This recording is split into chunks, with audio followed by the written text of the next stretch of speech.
क्या है first start कैसे कर रहे हैं? How starting the video? नमस्कार, मैं हूँ भाई। नमस्कार, मैं गौरव चौधरी और आपका स्वागत है हमारे चैनल में। चलिए शुरू करते हैं। Cut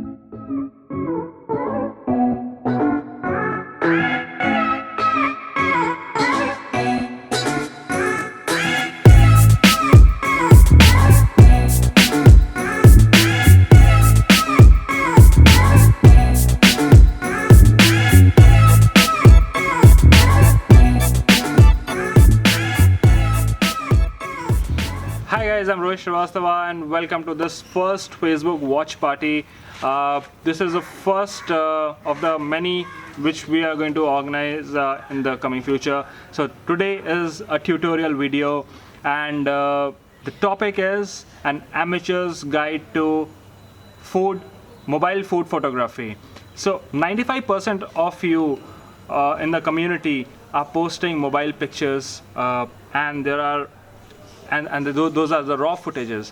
So how to up your game in the community, on Instagram, on any other food community that you're part of. We would love to see the community grow and you grow as a better photographer. So with me today is Rachit Kirteeman, who is my neighbor, my senior from school, and he has a YouTube channel called Grumpy Chef. So he's going to help me with this video. And we have a beautiful plate of chole bhature over here. Courtesy another friend who's behind the camera right now. Who's behind the camera right now. Harsh, his mom made it today, so we're like, this is the perfect opportunity to, do this video actually, and we get to eat some good home cooked food also. So, we are not professional level photographers. We are also amateur mobile photographers. Yeah, completely self-taught. Probably the only university that I went to is YouTube University. So I put up. So I thought when Rohit bounced this idea with me that why can we do a video like this where we can put in a few words about and few points about what to do and what not to do when you're clicking food, especially with your phone, because that's the go-to device right now.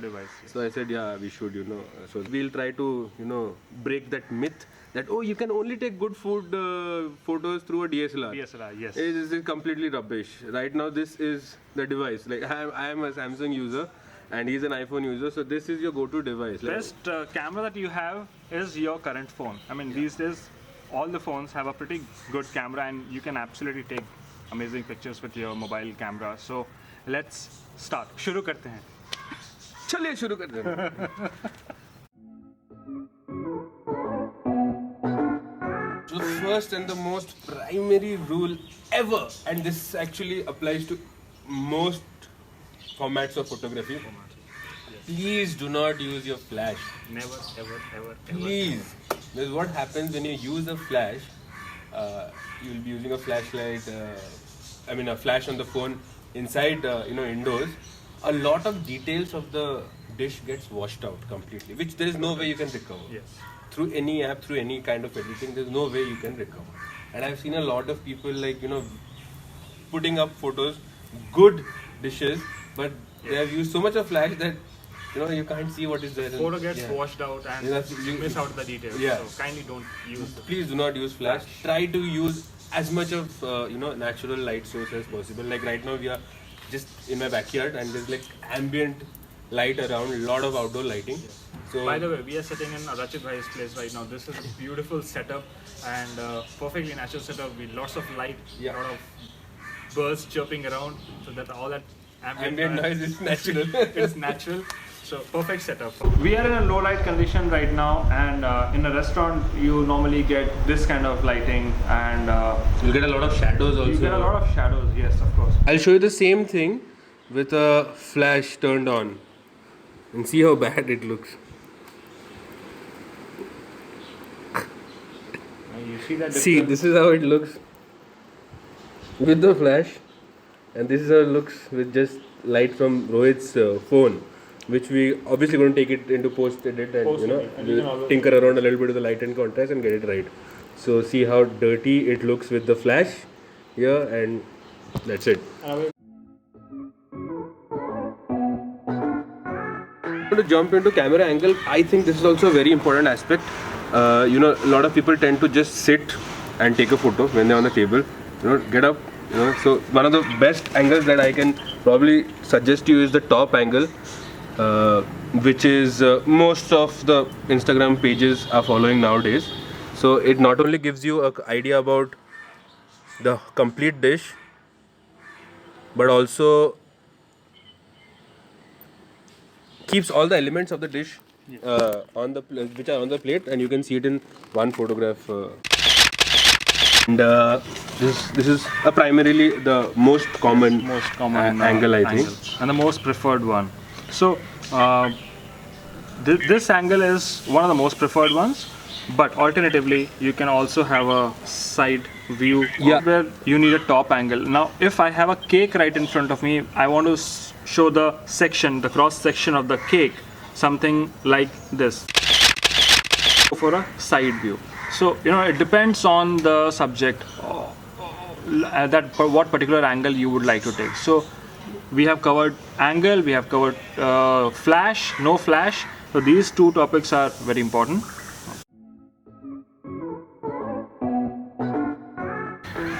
Coming to the next point is the use of props. And when I say use of props, it doesn't mean you need to buy anything. Yeah, I mean you just look around, whatever is there. So I'll say something like probably a book, a pen, maybe newspaper, maybe sunglasses, your watch, your keys, anything. In a restaurant, you can use paper napkins or the salt and pepper, cutlery. Yes. You can use the menu card. It just gives a little more element to the photograph. As you can see, we got some props. These are Harsh's bike keys. I got a book, a pen, headphones. There's some newspapers, phones, a pair of sunglasses.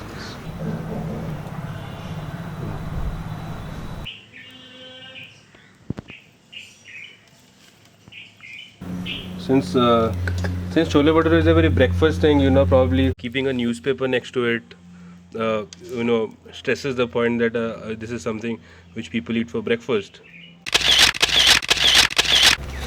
So you can always use the props around that you have in your home. You need not buy anything extra unless and until you are not into serious food blogging, photography. Then of course you can build up your inventory of props. Yeah. And but for the amateur level, something like that, what we do, you can of course rely on things that are always available in your household. So we'll make your picture look better. So something from the mainstream stuff that we always do, we take a photo picture. Something you add certain elements to the picture, and that adds more details to the photo. More character to the photo. Correct. Next up is restaurant photography that most of us do, and in restaurants the first thing is that whenever you walk into a restaurant, like for those people who are always taking pictures, like what I do is I go for a corner for a table which has ample light around. Now if you're not that lucky, then what you need to do, if you have ample light, that's absolutely fine. If you don't have the lights, then you need to rely on few other things. Do not use a flashlight. Again, we mentioned, So when you're taking a picture, if you have a friend sitting right in front of you, you can probably ask him to help you with the light, some artificial light from top. Now this is the free stuff that you need not buy anything. You already have your friend's phone. With you, yeah. So you can, now if you don't have a friend along with you and you mostly go alone and you still are into food photography, what you can do is you can buy this small LED light which is available on Amazon. Most of the sites, we'll leave a link down below. So we'll leave a link below, that way you can go and... It basically just connects to your headphone jack, and it's like very tiny, so you can probably carry it in your pocket. Always. Yeah, and you just plug it into your headphone jack and it switches on. And you get also nowadays you get one with 3 different intensity, color modes and intensity. So you could probably have one of those. And those are not very expensive. Yeah. And does a great job. Like with food photography, it serves the purpose. Any photography. Yes. So even while taking selfies outdoor, when there's not ample light, you can always use that little device to get a clearer picture. And if you are into like serious food photography, then probably should go for something a little more expensive, which is this. So you know, Beast. yeah, this is a beast. Like they say, small, the big things come in small packages. This is, I think, by far one of the best examples of that. This is by a company called Aperture. They make this especially into light devices for photography, for videography. They have like studio lights and all of that. But they do also make, like, you know, devices which are as tiny as this. As tiny as this. Okay, and so this is completely an LED light rig, you can say, which you can carry in your pocket. Yes. It's chargeable. It's charged through USB, like most of the devices nowadays. I'll show you how it looks. So it's just a button. You switch it on, and yeah. So there you have it. We'll use this indoors and show you a couple of photographs how this particular dish looks indoors with this light. And so more about this device is you can increase the intensity of light. and you can obviously decrease it, and you know, accordingly work it out. And the cool thing about this is now this comes with a couple of you can say they're called gel sheets. Basically they're different, they give you a different warmth of light, from cool, that is blue, to warm, that is yellow. So this is for cool and this is for warm. Simple is that the form factor of this is very small. You know, it's smaller than my phone. There you go. You know, and this device packs a lot of punch. This. Otherwise, this is handy. The small device that I said, I'll link it somewhere below. That That comes is in also handy. handy, yeah. And This is like this one of just the takes best the options, yeah so. this takes the photography game to another level altogether. Yes.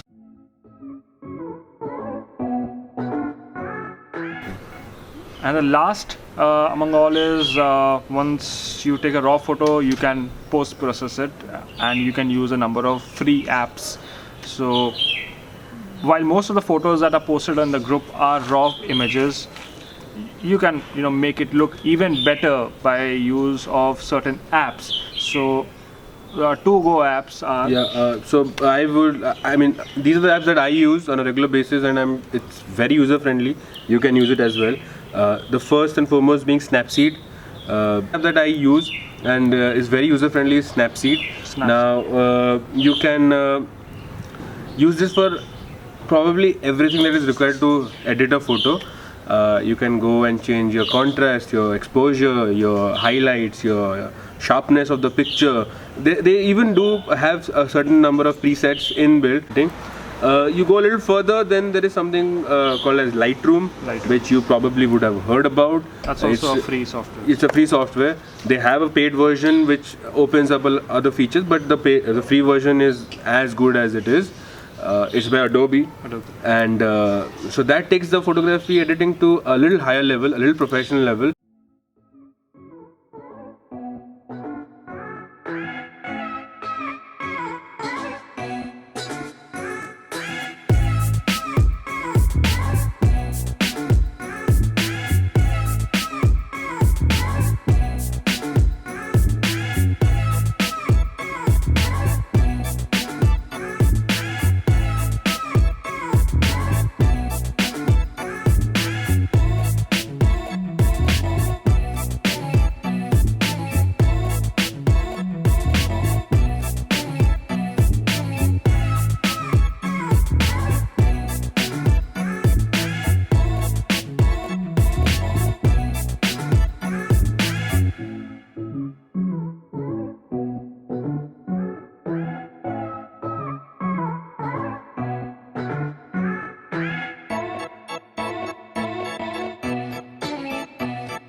We just gave you I think you get a drift from this. This is not a complete tutorial because we need then like maybe a 20-minute video to actually explain you everything. So that you can refer YouTube always, you know, how to learn these tips and tricks on these apps. So that's it. And I hope these tips will help you better your food photography game. And So with that, we come to an end of this tutorial, and we'll be coming back with more such tutorials on food blogging, and how can this community grow with, you know, like each individual learns a new skill or set of skills, or learns something new. So if you have any suggestions, if you would like to know about some particular topic that we can make a tutorial on, yes, please please leave comments. Please tell us what else you would want to know about. There are a lot of people who want to start a blog, Yeah. and we can always come up with a tutorial on, you know, just a quick starter kit, starter on kit how on you how to can start a blog and keep it up and running. So and that yeah, can be a this is learning not the last of the food photography tutorials at all. This is just a very basic 101 kind of a video this for you. was the amateur food photo. We are amateurs. Next one will be probably with a Professional. Yes, food blogger, and who can, you know, take you to the next level of photography. So if there are any food bloggers watching this, if you want to volunteer for this tutorial, please. And like, you know, you'll get like good chole bhature. So then please leave a comment, and please, we would really love to know what else you would like to know about food photography, or anything related to food, and we'll be happy to help. See you. Bye bye.